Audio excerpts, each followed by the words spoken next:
What's up, guys? This is Jason from Torsen Auto.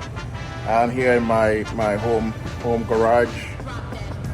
Yeah, home garage, and I'm just doing a little bit of inventory of parts that I have, and parts that I have to get on this journey of the build of the VK56 DE, which you know in the other channel, or not the other channels, but I'm sorry, the other videos that we post on this channel. You know that I'm doing the VK56 swap into the S14 chassis, and my brother's doing the S13 with the W12 from a Bentley GT.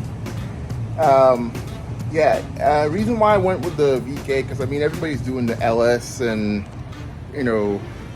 the SR20 now. It's like ridiculous price. Our RB26 is ridiculously priced too. I do apologize for that hand in the thing.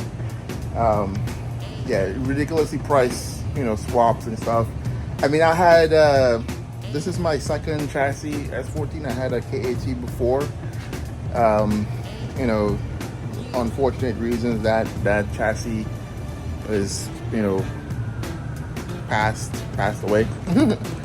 So I mean, I did the KAT, a slight build, wasn't much. It was just like rods, stock heads, turbo from a S15, SR20 notchback, and NIS tune, and that was it. It was automatic and all that stuff. So I mean, it wasn't that like wild build.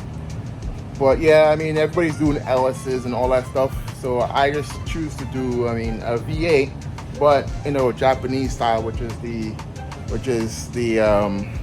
VK56, 5.6 liter. So I do have a bunch of like parts already here for the bottom end.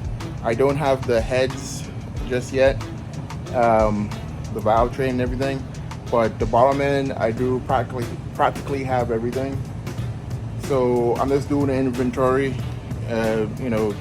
bring you guys along the line of the build. I will be doing more builds, not more builds,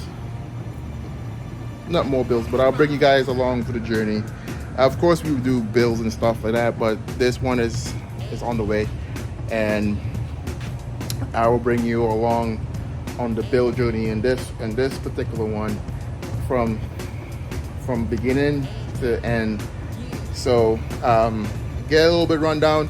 I'm planning to run for the rear end. I'm doing the 370Z diff and axles, and custom drive shaft, of course.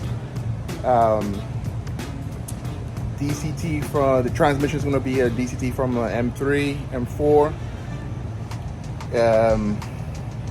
Full standalone this time. I'd be going to with Max ECU because they can control the transmission and the engine. Also the e-throttle, I'm going to do drive-by-wire. Drive-by-wire pedal, drive-by-wire throttle body for more crisp response. And yeah, that's about it. I mean, twin turbo.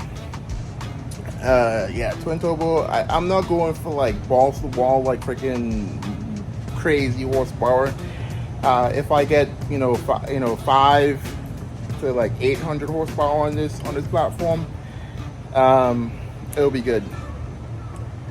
Because the interior is going to be guarded out and all that stuff. It's going to be right on line, sound dead, so that way it's not that atrocious to drive, because this will be streetable, and I do want it some sort of comfortable on the streets. So yeah, so that being said, yeah, so if I get like the horsepower range, I'm not chasing numbers, but if I get like close to like 5 to like 800 horsepower, if I land anywhere between there, I'll be good.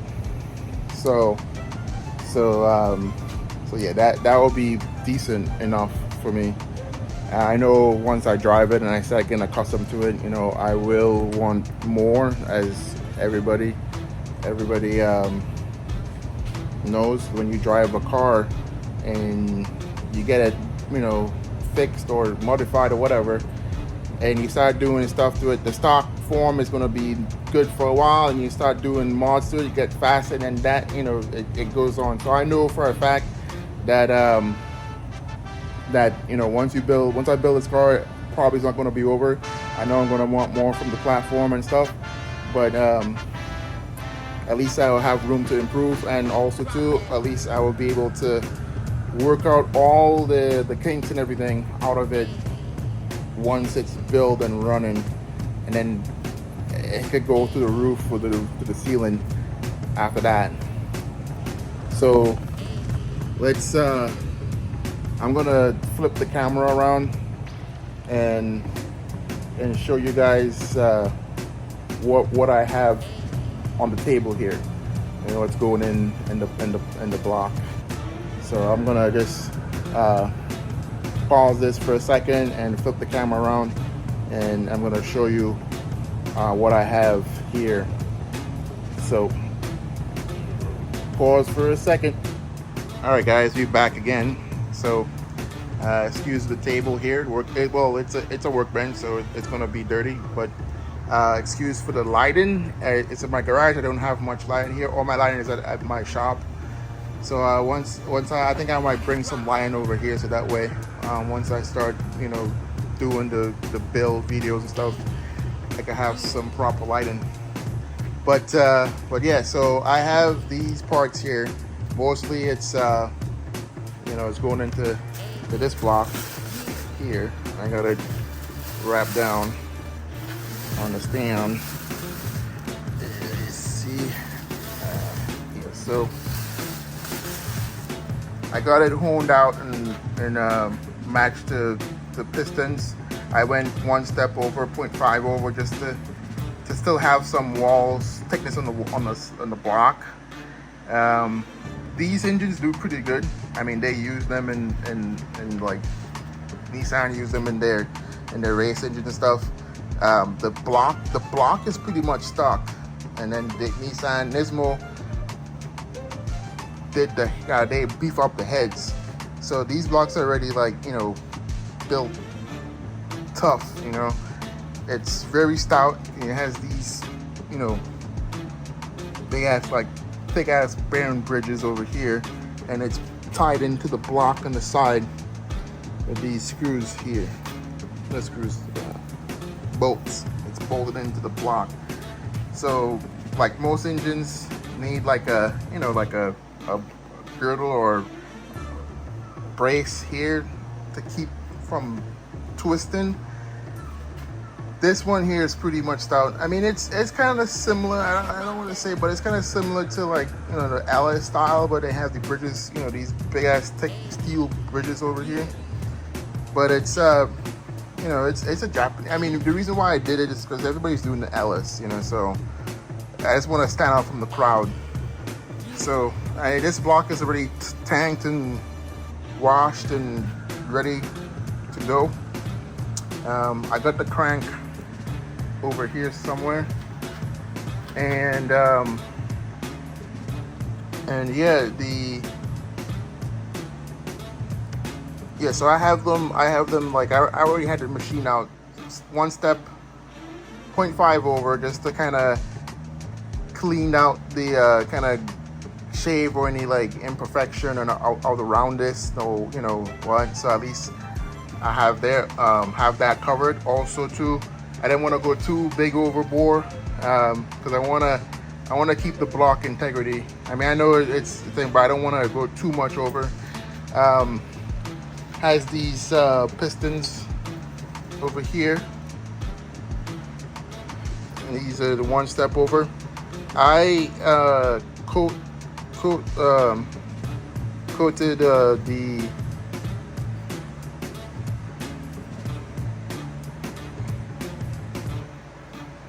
yeah, I'm just watching something here.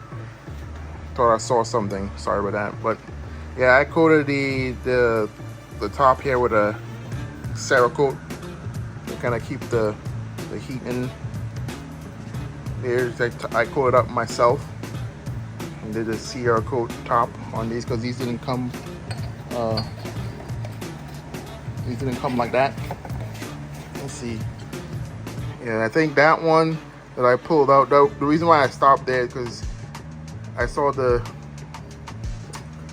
this thing here was worn down, but I just remembered that I gave the machine shop the piston to have the measurements to bore out the block, and they probably put that in, and that's how it was. But yeah, I did the coating here, the Cerakote ceramic coat on there. I bought it and sprayed it on myself. I'm planning to do the combustion chamber and all that stuff. But this is the block here, so that's ready to go. I have that all ready to go there. Rods. This is my brand of rods, and what I mean my brand of rods, that I sourced them out because I was looking online for rods, and the rods were like super expensive. So these are our brand. I got the machine shop overseas and had them cut and, you know, had them cut and designed for this. It's factory bore size, everything, and it's not like anything like special or anything. And it's, you know, just factory forge rods, and nothing too fancy, but it's just that it's a lot better than stock. You know, if any guys know, any people know that the rods usually are the fail point of any engine when you start going into, like, you know, boost application and stuff. Yeah, so I have the king bearings and all that stuff, new timing, timing chain, timing gears, timing, you know, guides, about, you know, timing chain guides and cam gears, new ones. So got all that stuff. New crank, sprocket. Yeah, you guys see the pistons already covered. New oil pump going on there, and then this is the intake plenum. This is I sourced this out overseas too. I'm gonna test this out, see how it does, how it do. And you know, once it's if it's pretty good, they don't have much stuff like this for the VK56. That one is built for the VK56. It has the fuel rails and all the bits and pieces to go with that. So I need to get the injection. This is the injectors. Sorry. This is the DCT here. DCT from the M3, and the heads over here. I don't have the heads, all the valve training stuff, but yeah, those are the heads that I still have to get the valve training. I'm thinking about, I was going to go with Supertech, but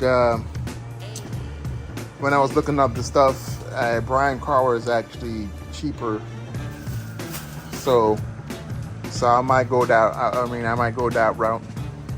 But I was doing work on this one here, and I don't know if you can see it properly, but I was kind of like doing like a pour and polish, like match the gasket size, and I was trying to get get that as smooth as possible. But I still have to work on that. I might just go ahead and once I get I stopped a little bit because I didn't have all the parts to it. So I'm going to get the valve guides, the seals, valve seals, all this stuff. I'm going to go a couple steps over. I'm going to go like 2 plus 2 or plus 1 over on this, on the heads, the valves, and the exhaust valves. I do see that they have, like, you see how this one here has the valve recess here on the piston. They do have, I see that they have one valve on the exhaust side on the VK, which is like the valve length. It's a little bit longer, not too much, but it's longer. So that what that means is that the exhaust could stay open a little longer. That means more exhaust is coming out, and I think I like that idea, because for boost, for turbo application, force induction, you want more exhaust. That way your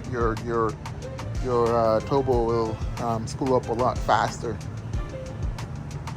Let me switch you guys over to my face, so that way you guys not really thing. So hold 1 second, okay? I'm gonna switch you guys over. Yeah, all right, guys. Yeah, so what I was saying is that yeah, the exhaust, I see they have like a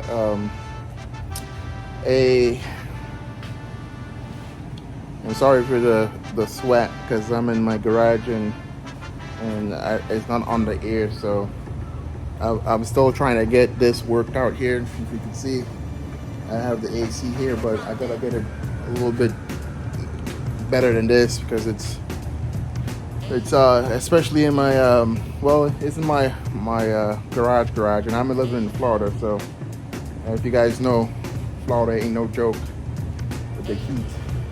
And my shop garage is under air, but I have all the parts here. So I'm gonna do the build here, and then the car's over in my shop. So once I get everything together, I could just take the engine down there and do the remaining process there at the shop. But yeah, what I was saying is that they do have exhaust exhaust valve that's a little bit longer than stock than factory.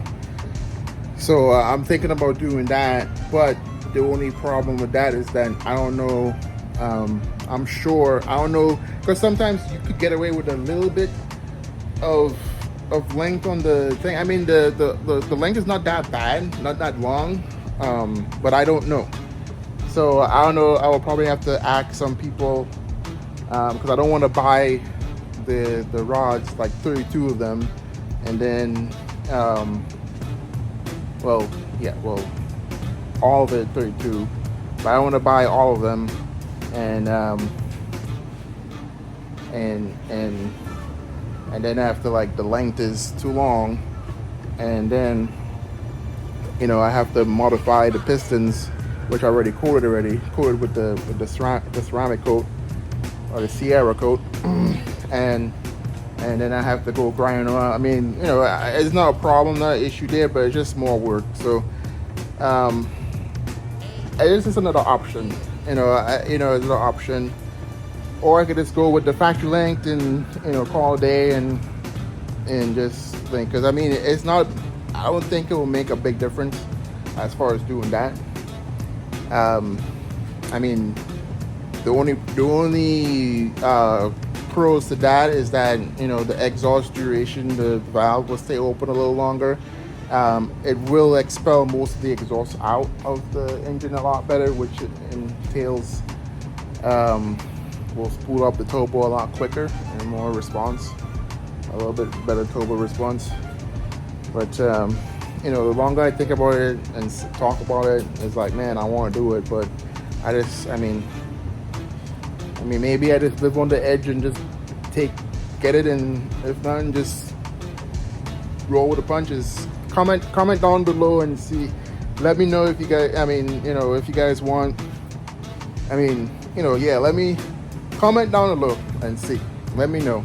Go with factory length on the exhaust side, or go with the longer longer version of the exhaust valves. The intake valves is no matter, it's just the diameter is the difference.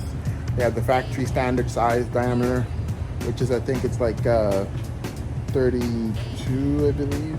Yeah, 32 or 30, somewhere around there. I can't remember. And they have the other one, which is like, you know, 33 or something, and on the intake, somewhere around there. So yeah, so comment down below and let me know, should I go with the longer exhaust valves or standard length exhaust valves? I already know what intake I'm going with, the intake valves, but yeah, but yeah. So that's all, and this is the box that the intake comes. It has all the fuel rails and all that stuff in there. So, but yeah, comment down below on the question. Comment if you guys want to know anything. Yeah, so just look out for the videos. We'll be doing a playlist on the channel. So one playlist will have the S14, another playlist will have the S13 with the Bentley swap. I will have the S14 with the VK swap, all that stuff. So stay tuned for more builds, okay? All right, so just keep moving, man. Just keep moving, and let's do this. See you guys later.